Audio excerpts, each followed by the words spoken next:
আসসালামু আলাইকুম, কেমন আছেন সবাই? আশা করছি দেশে এবং দেশের বাইরে যে যেখানে আছেন আল্লাহর অশেষ রহমতে সবাই ভালো আছেন।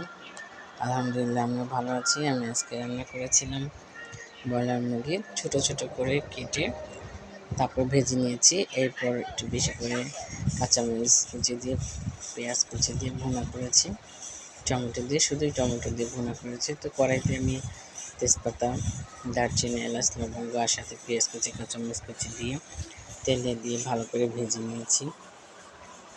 এখন একটু ভেজে নিচ্ছি, ভেজে নিয়ে এখন দিয়ে দিলাম আদা রসুন পেস্ট 1.5 চা চামচ পরিমাণ, কারণ খুব অল্প পরিমাণ রান্না করবো এই কারণে একটু অল্প দিয়েছি। আর এখন টমেটো কুচগুলো দিয়ে দিচ্ছি, খুব ভালো করে নেড়ে চেড়ে নিব।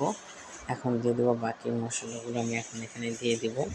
তো আমি এখানে যেহেতু অল্প পরিমাণ রান্না, তো আমার মশলা আজকে অল্প অল্প 1/2 চা চামচ পরিমাণ দিয়ে দিলাম হলুদের গুঁড়ো, ধনিয়া গুঁড়ো আর মরিচের গুঁড়ো খুবই সামান্য দিয়েছি। আর লবণটা হচ্ছে পরিমাণ মতো।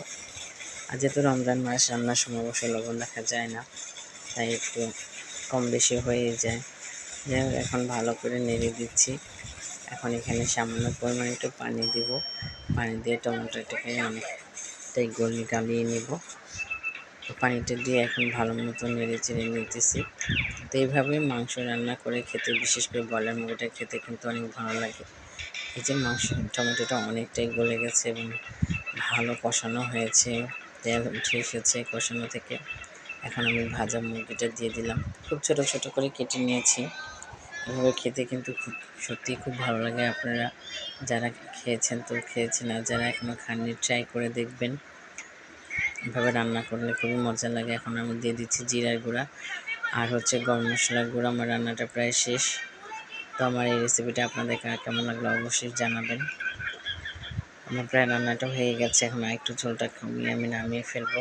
ভালো থাকবেন সবাই, আল্লাহ হাফিজ।